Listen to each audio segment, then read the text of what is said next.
नाज़रीन आदाब, मैं शर यासिर आपका खैर मकदम करता हूँ सियासत टीवी के special programme review of newspaper में। सियासत टीवी आपके लिए लेकर आया है अखबार से रिलेटेड एक ऐसा प्रोग्राम जिसमें हम आपको आज के अखबारात की अहम खबरों के बारे में बताएंगे। इसमें लोकल, नेशनल और इंटरनेशनल खबरों पर डिस्कशन करेंगे और आपको अहम खबरों के बारे में बताएंगे। हम इस प्रोग्राम में हर इंपॉर्टेंट खबर पर रोशनी डालेंगे, चाहे वो लोकल हो, नेशनल हो या फिर इंटरनेशनल हो। इस प्रोग्राम में हर खबर की तह तक जाएंगे, क्योंकि कुछ खबरें अखबार की सिर्फ सुर्खियाँ बनकर रह जाती हैं या फिर टीवी पर उनको 2 मिनट का ही वक्त मिल पाता है, लेकिन हम आपको उन खबरों के बारे में तफसील से बताएंगे। आज के हमारे जो टॉपिक उनमें सबसे पहले अगर हम बात करें तो वह तेलंगाना का श्रीशैलम लेफ्ट बैंक कैनल में जो फंसे लोग हैं उनको बचाने के लिए हर तरह का प्रयास किया जा रहा है।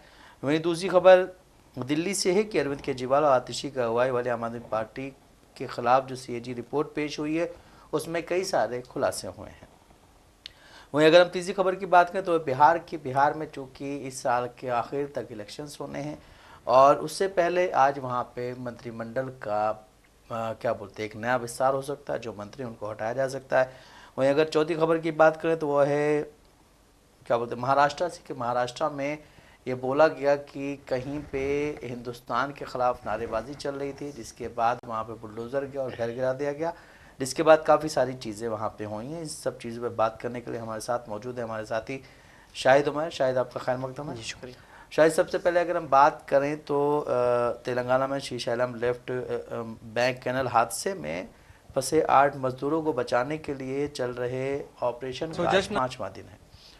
अब तक मजदूरों से किसी तरह का संपर्क नहीं हो पाया है। हालांकि ग्राउंड जीरो से खबर ये है कि NDRF की टीम इन मजदूरों के काफ़ी नज़दीक पहुंच गई है, लेकिन बात फिर वही आ गई है कि इतना ज़्यादा पानी है, इतनी ज़्यादा वहाँ पे कीचड़ है, दलदल वहाँ पे बना हुआ है, दीवार धंस रही है, लेकिन वो लोग किस तरह से वहाँ पे पहुँच पाएंगे। खैर, 8 जिंदगियाँ अभी किस हालत में ये किसी को कुछ पता नहीं है। वो बचेंगी, बची हुई हैं या नहीं, ये भी किसी को कुछ पता नहीं, क्योंकि कोई भी संपर्क उनसे हो नहीं पा रहा है। हालांकि सरकार, तेलंगाना सरकार और केंद्र सरकार ने भी कुछ लोगों को भेजा हुआ है। अपनी तरफ से पूरी मेहनत की जा रही है और मेहनत में कोई कमी नहीं है, लेकिन फिर भी अगर 8 जिंदगियों का सवाल है तो फिर भी मैं यही कहूँगा एक बार कि इन 8 जिंदगियों, ये जो 8 जिंदगियाँ हैं, इनके पीछे कई और लोग भी बेचारे जो इनकी राह देख रहे होंगे, उनका क्या हाल होगा। इसको लेकर के काफ़ी सारी रिपोर्ट सामने आ रही हैं कि इन मज़दूरों से जो NDRF की टीम में काफ़ी करीब पहुंच गई है। NDRF उस आखिरी पॉइंट तक पहुंच गई है जहां टनल की छत का हिस्सा ढहा था। अब आज ये जो है क्या बोलते हैं 5वां दिन है, लेकिन अभी तक उनसे कोई संपर्क भी नहीं हो पाया है। अभी तक ये भी नहीं पता है कि वो इस दुनिया में हैं या नहीं है, क्योंकि ना खाना और कोई मतलब वहाँ पे काफ़ी चीज़, वहाँ पे सारी चीज़ें आपको नहीं मिल पा रही हैं। तो इस पर क्या कहेंगे शायद कि इनके बारे में जो यहाँ के मंत्री उन्होंने कहा था कि इनका बचना मुश्किल है, तो क्या कह सकते हैं कि ये कब तक बाहर आ सकते हैं। और जिस तरह से देखा जा रहा है कि टीमें हर तरह से, इंडियन आर्मी भी लगी हुई है, हर तरह से टीमें लगी हुई हैं, केंद्र सरकार, राज्य सरकार दोनों पूरी तरह से मेहनत कर रही हैं, तो कब तक इसका हल निकल सकता है। देखिए, अगर श्रीशैलम की बात की जाए तो आज 5वां दिन है और लगातार NDRF की बात की जाए या फिर और जो टीमें हैं लगातार वहाँ पे काम कर रही है। यहाँ तक कि देखा गया जब उत्तराखंड में ऐसी जब घटना सामने आई थी तो वहाँ पे जो लोग जाकर रेस्क्यू किए थे, लगभग 40 से ज़्यादा भी वहाँ पे लोग फंसे हुए थे, तो उन टीमों को भी दिल्ली से यहाँ पर बुलाया गया है। इसी के साथ आपको बता दिए कल यहाँ पे जो खोजी कुत्ता होते हैं जो सूंघ मतलब वहाँ की जो सूंघ कर वो वहाँ तक पहुँच सकते हैं कपड़े से या फिर और जो तरीके हैं, तो मतलब अगर हम यहाँ पे गवर्नमेंट की बात करें तो वो भी पूरी तरह से इस बात को लेकर कोशिश कर रहा है कि कैसे भी हो सके, जितनी जल्दी हो सके हम इन चीज़ों को हल कर लें। और जो अंदर मजदूर लोग जो फंसे हुए, क्योंकि उसमें इंजीनियर भी कहे जा रहे हैं, कुछ मजदूर हैं, तो ये लोग फंसे हुए हैं। वही कल NDRF की टीम करीब 4 दिन बाद उस हिस्से पे पहुंचने में कामयाब रही जहां पे वो हादसा हो, जहां पे वो टनल जो है धंसा हुआ है। लेकिन अभी तक जो बता दें 4 से 5 दिनों में पानी और कीचड़ होने या मलबे होने की वजह से अभी तक वहाँ पे टीमें नहीं पहुँच पा रही थी। सोमवार को देखा गया कि जो कांग्रेस के मंत्री हैं उन्होंने कहा था कि अब उनका बचना काफ़ी मतलब मुश्किल ऐसा माना जा रहा है, क्योंकि देखा जाए कि 4 से आज 5वां दिन है और लगातार जो राहत कार्य है वो बचाव को लेकर वहाँ पे अपनी काम कर रही है, लेकिन 5 दिन तक अंदर फंसे रहना, वहाँ पे दम भी घुट सकता है। फिर क्या पता जो अंदर 8 मजदूर फंसे हैं उनको क्या क्या बीमारियाँ हो, तो तमाम तरह की चीज़ें हो सकती हैं। लेकिन अभी ये बेहद कहना मुश्किल है कि क्या वो पूरी तरह से सुरक्षित है कि नहीं, क्योंकि देखा गया उत्तराखंड का जो हादसा हुआ था तो उसमें अंदर जो लोग थे उनसे संपर्क हो रही थी, अंदर जो एक हिडन कैमरा था उसको भेजा गया था, तो अंदर की जो तस्वीरें है वो सामने आ रही थी। लेकिन यहाँ पे सिर्फ इस बात को लेकर बात की जा रही है कि अंदर 8 लोग फंसे हैं, लेकिन अभी किसी भी चीज़ को लेकर ये तस्वीरें साफ नहीं हो पा रही कि वो 8 लोग किस हालत में हैं, क्या कितने लोग अभी जिंदा है, या फिर क्या उनके साथ कोई अप्रिय घटना ना हो गई हो, ना हो, यही सब लोग चाहते हैं। लेकिन अभी जिस तरह से हम बात करें कि वहाँ की जो अभी यहाँ तेलंगाना गवर्नमेंट जो काम कर रही है, वही अगर हम KTR की बात करें तो उन्होंने आरोप लगाया है कि इसकी जो है वो उच्च स्तरीय जाँच हो कि आखिरकार श्रीशैलम जो परियोजना चल रही है वो इतने बड़े हादसे का शिकार कैसे हो गई। और उन्होंने यहाँ के जो मुख्यमंत्री हैं रेवंत रेड्डी, उन पे आरोप लगाया है कि जहाँ एक तरफ मजदूर फंसे हुए हैं या फिर ऐसी जो परियोजना चल रही है, आखिर क्या वजह है कि इतनी बड़ी हादसा हो रही है। और यहाँ के जो मुख्यमंत्री है वो हेलीकॉप्टर से चुनाव प्रचार में लगे हुए, तो उन्होंने रेवंत रेड्डी पे हमला बोला है और उन्होंने ये कहा है कि इसकी उच्च स्तरीय जाँच हो और इस जाँच में जो दोषी है उन पर कड़ी कार्रवाई की जाए। लेकिन वहाँ पर अभी भी 8 जिंदगियाँ फंसी हुई है। और अगर हम उस टनल की बात करें तो अभी इंसानियत के नाते देखा जाए तो पक्ष हो या विपक्ष हो, सबकी जिम्मेदारी यही बनती है कि सभी लोग एक साथ होकर जितनी जल्दी हो सके उस टनल में जो लोग फंसे हुए उनको सही सलामत बाहर निकाल लें। बिल्कुल सही, जिस तरह से आप कह रहे हैं कि इस वक्त पक्ष हो या विपक्ष हो, राजनीति नहीं करनी चाहिए, क्योंकि 8 जिंदगियों का सवाल है। 8 नहीं, अगर एक भी होती तो भी वो जिंदगी तो इंसान की है। इंसान की मौत ऐसी परिस्थितियों में बहुत ही ज़्यादा तकलीफदेह होती है और इसके परिवार वालों को भी तकलीफदेह होती है वो, क्योंकि वो बहुत सारे वादे करके आया होता है अपने घर से, और यहाँ पे आकर के उसके साथ क्या हो रहा है ये उसकी फैमिली जान सकती है। और इस वक्त जिस तरह से आपने बोला अभी कि कई सारे इल्ज़ाम लगाए जा रहे हैं रेवंत रेड्डी पे, तो अपोजिशन पार्टीज़ को भी एक बार ये सोचना चाहिए कि इंसानियत ज़िंदा है या नहीं है। भले ही कुछ भी मतलब कहा जाए, इलेक्शंस के वक्त बहुत सारे वादे किए जाते हैं, बहुत सारी चीज़ें कही जाती हैं, लेकिन क्या एक वादा ऐसा नहीं किया जाना चाहिए कि अगर ऐसी कोई सिचुएशन आती है तो कम से कम कोई ऐसी टेक्नोलॉजी हम लोग स्थापित करें, कोई ऐसी टेक्नोलॉजी हम लेकर के आएँ जिससे ये जो चीज़ें होती हैं वो रुक जाए। जिस तरह हमने देखा कि हिंदुस्तान से बाहर भी ऐसी चीज़ें होती हैं, लेकिन वहाँ पे इस तरह की घटनाएं बहुत कम होती हैं, ऐसी खबरें बहुत कम आती हैं।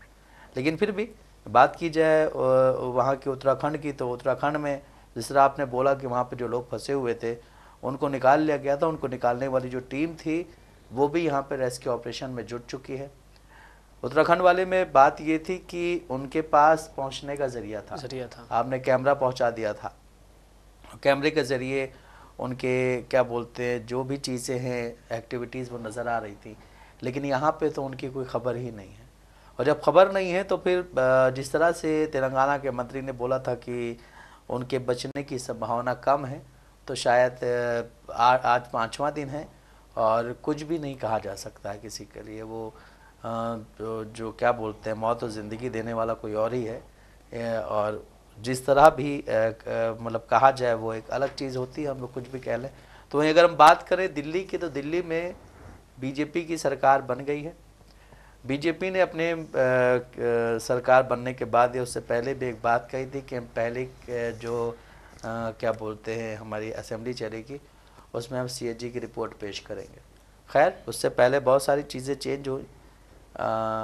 आम आदमी पार्टी ने इल्ज़ाम लगाया कि बीजेपी ने वहाँ से कुछ फ़ोटोज़ हटा दिए और वहाँ पे कुछ फ़ोटोज़ ऐसे लगा दिए जो अभी लोग हैं, और हमने जो वहाँ फ़ोटो लगाए थे वो इस देश में आज़ादी और संविधान से रिलेटेड जो चीज़ें थी उन लोगों के फ़ोटो लगाए थे।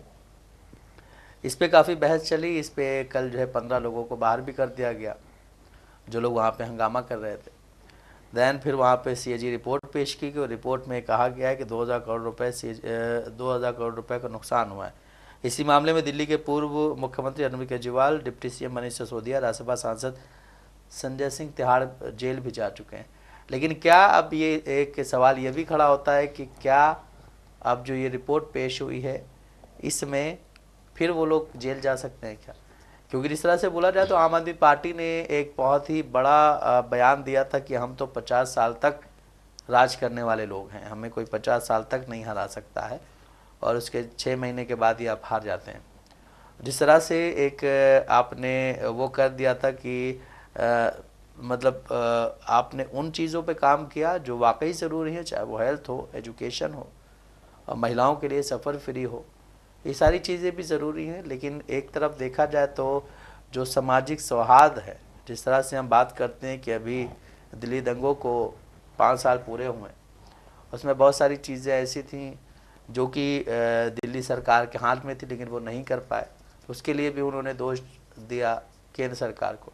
अरविंद केजरीवाल के बारे में ये भी कहा जाता है कि जब भी कोई काम उससे नहीं हो पाता था तो वो केंद्र सरकार को दोषी ठहरा देते थे कि ये काम केंद्र सरकार के हाथ में है और केंद्र सरकार इसे कर सकती है, हम नहीं कर सकते। वहाँ के लोगों का भी ये कहना है कि जब आपसे ये काम नहीं हो रहा है तो क्यों ना हम एक ऐसी सरकार को चुने जो केंद्र में भी बैठी हुई है। ये बात मैंने पहले भी बोली थी कि वहाँ के लोगों का ये मानना हो सकता है और अभी तो कुछ चीज़ें सामने भी आ गई हैं। लेकिन जिस तरह से बात की जाए कि कल जितने भी लोग थे वहाँ पे अपोजिशन के, उनको हटा दिया गया। अपोजिशन के लोग मतलब आम आदमी पार्टी के लोग थे, क्योंकि कांग्रेस के तो वहाँ पे कोई है नहीं। कांग्रेस 3 बार वहाँ पे कोई भी एमएलए उनका नहीं जीता है, ये तीसरी बार उनका ज़ीरो आया उनका। लेकिन ये भी कहा जा रहा है कि अगली बार कांग्रेस के लिए आसानी हो सकती है। लेकिन जिस तरह से 5 साल की सरकार चलेगी, इसको लेकर के संदेह अभी बरकरार है, क्योंकि कुछ चीज़ें ऐसी कही गई थी इलेक्शंस में जो अभी पूरी होती नहीं दिख रही। बहुत सारे वायदे किए गए थे और हर पार्टी करती है, लेकिन जब आपकी सरकार बन जाती है तो आप कटघरे में होते हैं, क्योंकि आप वहाँ पे हुकूमत कर रहे हैं।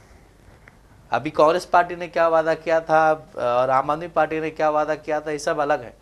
लेकिन बीजेपी ने क्या वादा किया था, ये सबकी नज़रों में, कि बीजेपी ने ये वादा किया था हम आकर के ये काम कर देंगे, हम आकर के वो काम कर देंगे, हम ये कर देंगे, तो अब आपको वो काम करने पड़ेंगे। और आपने महिला कार्ड खेला कि आपने एक महिला को मुख्यमंत्री बना दिया, जो कि दिल्ली को 4थी महिला मुख्यमंत्री मिली। पहली भी बीजेपी से ही थी, सुषमा स्वराज, जो मुश्किल से 50 दिन मुख्यमंत्री रही थी। उसके बाद फिर शीला दीक्षित जी काफ़ी लंबे समय तक मुख्यमंत्री रही।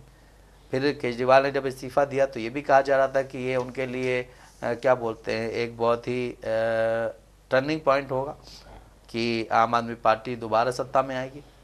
लेकिन ऐसा कुछ भी नहीं हुआ और आम आदमी पार्टी के बड़े बड़े लीडर्स हार गए। सिर्फ 2 लीडर्स ऐसे थे जो जीते हैं, जिनमें एक आतिशी है जो उस वक्त मुख्यमंत्री थी, और एक गोपाल राय है जो पर्यावरण मंत्री थे। लेकिन अगर बात की जाए सीएजी रिपोर्ट की, तो सीएजी रिपोर्ट में बहुत सारे खुलासे हुए हैं और उन खुलासों में कहीं ना कहीं ये भी नज़र आता है कि कुछ तो चीज़ें होती हैं गड़बड़, जिसके बारे में जिस पे कोई उंगली उठा सकता है। अगर आपके पास कुछ भी गड़बड़ नहीं है तो ऐसा नहीं है कि आप पे कोई उंगली उठा सकता है। कुछ तो आपने गलत किया है। आबकारी नीति में जो भी चीज़ें हुई थी, जिसमें काफ़ी लोग जेल गए, अरविंद केजरीवाल खुद जेल गए। अरविंद केजरीवाल जब जेल से बाहर आए थे इलेक्शंस कैंपेनिंग में लोकसभा चुनाव की, तो वो जो है इंडिया गठबंधन के तहत बाहर आए थे। इंडिया गठबंधन के लोगों को उन्होंने सपोर्ट भी किया था, लेकिन दिल्ली से इंडिया गठबंधन को कोई फ़ायदा नहीं हुआ। उसके बाद अरविंद केजरीवाल फिर जेल गए। उसके बाद फिर जब हरियाणा चुनाव हो रहा था तो ये कहा गया कि भाई हरियाणा में आम आदमी पार्टी और कांग्रेस का गठबंधन होगा, 2-4 सीटों को लेकर के वो बात वहाँ पे ख़त्म हो गई। हरियाणा चुनाव के बाद जब दिल्ली चुनाव शुरू होने वाला हुआ, उससे पहले ही यही गोपाल राय जो उस वक्त पर्यावरण मंत्री थे, इन्होंने ही सबसे पहले बयान दिया था कि हम दिल्ली में कोई भी गठबंधन नहीं करेंगे। दैन फिर जब गठबंधन नहीं हुआ तो और जो इंडिया गठबंधन की पार्टीज़ हैं उन सब ने इल्ज़ाम लगाना शुरू किया कि भाई गठबंधन क्यों नहीं किया वगैरह वगैरह, कांग्रेस पार्टी को जो है बहुत ज़्यादा वो हो गया है, बहुत बड़ी पार्टी वगैरह वगैरह। लेकिन अभी जब हम देखते हैं कि दिल्ली में जो चुनाव हुए उसमें कपिल मिश्रा और प्रवेश वर्मा, रमेश बिधूड़ी हार गए, लेकिन फिर भी उन्होंने बहुत उल्टी सीधी बातें की थी इलेक्शंस में। इन लोगों को मंत्री बनाया गया है और कपिल मिश्रा को तो कानून मंत्री बनाया गया है, मतलब वो कानून की देखभाल करेंगे। और वही एक इंसान है जिसने कहीं ना कहीं दिल्ली दंगों में प्रवेश वर्मा और कपिल मिश्रा और जो हमारे पुराने खेल मंत्री थे, क्या नाम है उनका, अनुराग ठाकुर, इन लोगों ने ही उस दंगे को कहीं ना कहीं भड़काया था। और उस दंगे के बारे में ये भी कहा गया है कि वहाँ से जो रिपोर्ट पेश हुई है, पुलिस पे ये इल्ज़ाम लगा है कि पुलिस ने अपनी कार्रवाई सही से नहीं की। तो सीएजी रिपोर्ट जो पेश हुई है, शायद इसमें सरकार जो अभी वहाँ चल रही है बीजेपी की, इससे ये कहा जा रहा है कि ये सरकार कहीं ना कहीं आम आदमी पार्टी को ख़त्म कर देगी। और इस रिपोर्ट के बाद, क्योंकि रिपोर्ट कई सालों से पेश नहीं होती आ रही थी, इस रिपोर्ट के पेश होने के बाद कहीं ना कहीं उन पे एक दबाव पड़ेगा और हो सकता है कि उन पे दोबारा से वो इंक्वायरी बैठे और वो दोबारा से जेल में जा सके। देखिए, अगर सीएजी रिपोर्ट की बात की जाए तो देखा गया कि दिल्ली चुनाव में शीश महल और शराब नीति जो घोटाला है उसको लेकर काफ़ी बीजेपी एक अहम मुद्दा बनाई, जिसको लेकर कहा जा रहा है कि आम आदमी पार्टी के हार की एक खासा वजह ये भी रही। सीएजी रिपोर्ट की बात करें तो खुद बीजेपी को भी पता है और आम आदमी पार्टी को भी पता है कि सीएजी रिपोर्ट के हवाले आप कोर्ट में नहीं जा सकते, क्योंकि सीएजी रिपोर्ट एक संसदीय और कह लें कि विधानसभा के अंदर जो सरकार की जो कार्य होती है उसकी देखरेख करना है। तो अगर बीजेपी चाहे कि सीएजी रिपोर्ट के तहत अगर हम कोर्ट जाएं और इनको सज़ा दिलवा दें तो कतई मुमकिन नहीं है, क्योंकि इस पर एक बार कोर्ट ने भी अपना जो है फैसला सुना चुका है। कोर्ट ने भी ये कहा कि महज एक रिपोर्ट है और जो कि संसदीय या फिर कह लें विधानसभा चुनाव जो इलेक्शन होते हैं या फिर जो सरकार है उसकी देखरेख की बात करती है। तो सवाल यह भी कि जब इसको पता है तो आखिरकार बीजेपी बार बार सीएजी रिपोर्ट लाकर आम आदमी पार्टी को क्यों घेर रही है। उस सीएजी रिपोर्ट से आम आदमी पार्टी तो कटघरे में खड़ा नहीं हो सकती है। हालांकि अगर सीबीआई या सीआईडी के पास कह ले जो जांच एजेंसी है, अगर उसके पास जांच के बाद अगर कोई ठोस सबूत मिलते हैं तो सीएजी रिपोर्ट को वो कोर्ट में किसी एक आधार पर वो पेश कर सकती है। लेकिन भाजपा चाहे या कोई भी गवर्नमेंट चाहे तो सीएजी रिपोर्ट के तहत वो जो आम आदमी पार्टी है उसको कोर्ट में नहीं ले जा सकती है। अगर हम बात करें यहाँ पे आम आदमी पार्टी की, तो अगर बीजेपी को देखा जाए तो बीजेपी ये आरोप लगाती रही है लगातार आम आदमी पार्टी पे कि इनके रहते हुए कुछ नहीं हुआ। तो बीजेपी को ये भी होना चाहिए कि जब आम आदमी पार्टी की सरकार थी और जब दिल्ली में दंगा हुआ तो उस पर भी एक विस्तृत रिपोर्ट तैयार करनी चाहिए और विधानसभा के अंदर लाना चाहिए कि आखिरकार आम आदमी पार्टी के रहते हुए इतने बड़ी दंगा कैसे हो गए, इस पर भी एक उनको रिपोर्ट तैयार करनी चाहिए। अगर हम बात करें आम आदमी पार्टी में तो देखा गया कि कैसे अमरतुल्ला खान है, उनको भी कहा जा रहा था कि अगर आम आदमी पार्टी सच में सेकुलर है तो एक बार आम आदमी पार्टी की तरफ से अमरतुल्ला खान उनको विपक्ष का नेता बनाया जाए। तो आज देखा जाए तो आतिशी खुद वहां विपक्ष की नेता है। हालांकि वो कल अलग बात है कि कल देखा गया कई बार अंदर बहस हुई, उसके बाद से जो विधानसभा के अंदर जो विपक्ष के जो नेता है उनको निकाल दिया गया। अभी आपने जिक्र किया कि कांग्रेस के लिए थोड़ी राह आसान हुई है, तो ऐसा ये भी माना जा रहा है कि आने वाले वक्त में अब दिल्ली में आम आदमी पार्टी के मुकाबले देखा जाए तो बीजेपी और कांग्रेस अब सीधा इन दोनों पार्टियों के बीच टक्कर होगी। वही एक वक्त ऐसा था कि दिल्ली की बात की जाए तो आम आदमी पार्टी लगातार, आपने कहा कि कोई काम होता था जब आम आदमी पार्टी से न हो तो वो लगातार केंद्र सरकार पे खेल जाती थी कि केंद्र सरकार का है। लेकिन वही अगर हम बात करें दिल्ली में, तो जिस तरह से दिल्ली में क्राइम रेट बढ़े हैं, अपराध बढ़ रहे हैं, जिस तरह से चोरी डकैती या फ्रॉडिंग के काम हो रहे हैं, तो अब बीजेपी के सामने भी एक बड़ी चुनौती है, क्योंकि बीजेपी भी इस बात को टाल देती थी कि ये हमारे कार्य के अधीन नहीं है, ये जो स्टेट गवर्नमेंट है उसके अधीन आती है। लेकिन अब दिल्ली की बात की जाए तो दिल्ली में खुद बीजेपी गवर्नमेंट है, केंद्र हो या स्टेट हो, दोनों में दिल्ली जो राजधानी है वहाँ पे बीजेपी की हुकूमत बैठ चुकी है। तो दिल्ली में अगर हम भाजपा की बात करें तो उसके सामने भी एक बड़ी चुनौती है, क्योंकि कोई भी अगर घटना हो तो वो अब इस बात से नहीं मुकर सकते कि यहाँ पे हमारी गवर्नमेंट नहीं है। जबकि दिल्ली की बात की जाए वहाँ पर भी बीजेपी सत्ता में है, केंद्र में भी सत्ता में है। तो अब बीजेपी को दिल्ली की जो जनता है उसके लिए एक पूरी तरह से एक स्टैंड क्लियर करनी पड़ेगी। जो दिल्ली में लगातार जो देश की राजधानी है वहाँ पे जो क्राइम रेट बढ़ रहे हैं या फिर पुलिस प्रशासन पर भी पिछले सालों में देखा कैसे सवाल उठे, तो अब दिल्ली में भाजपा को इस चीज़ को लेकर पूरी तरह से कमर कसनी होगी कि आने वाले वक्त में उनको किस तरह से काम करना है। और अब उनके पास कोई ऐसा जवाब नहीं बचा है जो किसी और पॉलिटिकल पार्टी पर खेल कर वो वहाँ से निकल जाए। बिल्कुल सही। लेकिन जिस तरह से हम बात कर रहे हैं कि दिल्ली में बीजेपी पे काफ़ी प्रेशर है, दिल्ली में बीजेपी ने इतने वादे किए, दिल्ली में बीजेपी ने पहले इल्ज़ामात भी लगाए बहुत सारे, और जिस तरह आपने बोला कि जो दिल्ली में दंगे हुए थे उसको लेकर के एक रिपोर्ट वहाँ पे ज़रूर पेश होनी चाहिए असेंबली में, ताकि ये पता चले कि आम आदमी पार्टी की इसमें कितनी गलती थी। बिल्कुल, क्योंकि अभी हम बात करें अगर संभल की, तो संभल से भी काफ़ी लोगों ने पलायन कर लिया है। काफ़ी लोगों को ये बोला जा रहा है कि वो अपने घर ही नहीं आए जब से ये सारी घटना हुई थी वहाँ पे। उसी तरह दिल्ली में भी ऐसा ही हुआ था, जब 5 साल पहले दंगे हुए थे, उसके बाद बहुत सारे लोग वहाँ से छोड़ के चले गए थे, जो अपना घर बार सब छोड़ के चले गए। तो ये कहीं ना कहीं लोगों के लिए बहुत ही तकलीफदेह होता है कि एक घर बनाते हैं, देन उसको उसके बाद छोड़ के जाना बड़ा ही मुश्किल काम होता है। लेकिन वही अगर हम बिहार की बात करें तो बिहार में इस साल के अंत में विधानसभा चुनाव होने, विधानसभा चुनाव को लेकर के अभी से बीजेपी, जेडीयू, आरजेडी ये सब ने कमर कस ली है।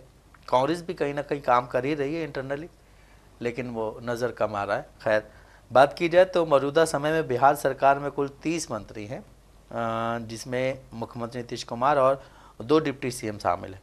बिहार विधानसभा की संरचना को देखते हुए कैबिनेट में अधिकतम 36 मंत्री हो सकते हैं। इसका मतलब ये कि अभी भी 6 पद खाली हैं जिन्हें नए मंत्री से भरा जा सकता है। अभी जो एक खबर सामने आ रही है वो ये कि दिलीप जायसवाल बिहार बीजेपी चीफ ने मंत्री पद से इस्तीफा दे दिया। इसका मतलब वहाँ पे कुछ और होने वाला है। वहाँ पे उनको मंत्री बनाया जा सकता है। अब किस पोस्ट पे दिया जाएगा ये एक देखना अभी अहम चीज़ होगी, लेकिन फिर भी अगर बात की जाए तो अभी भी वहाँ पे कुछ मंत्री बनाए जा सकते हैं। बीजेपी कोटे से कुल 5 मंत्रियों को कैबिनेट में जगह दी गई है। साथ ही 1-2 लोगों को क्या बोलते हैं मंत्रिमंडल से हटाया भी जा सकता है। तो जिस तरह से हम देखते हैं कि बिहार में चुनाव आने वाले हैं, इस साल के अंत तक बिहार में चुनाव होने हैं, और बीजेपी ने किस तरह से अपनी कमर कसी आप देख सकते हैं। जिस तरह से नरेंद्र मोदी जी वहाँ गए, हमारे देश के प्रधानमंत्री, उन्होंने कहा कि मैं मखाने बहुत खाता हूँ।